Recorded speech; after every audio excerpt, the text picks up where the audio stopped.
ទីនេះគឺជាទីកន្លែងកាហ្វេរ៉ូម៉ាន់ទិក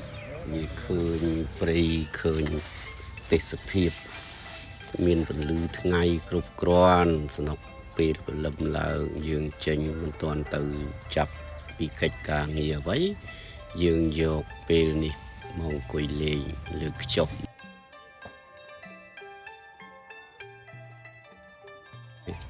ខ្ញុំហូបអីហើយព្រឹកឡើងខ្ញុំជិះម៉ូតូមកលេងនៅអីក្រោយផ្ទះ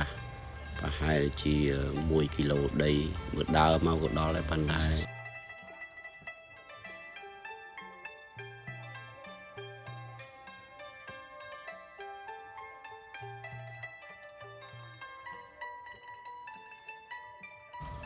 អ្វីដែលចាប់អារម្មណ៍បំផុតគឺឆ្កែព្រលឹមឡើងឲ្យតែចាប់ម៉ូតូឬចាប់កង់វាដឹងតែរត់មកតាមហើយ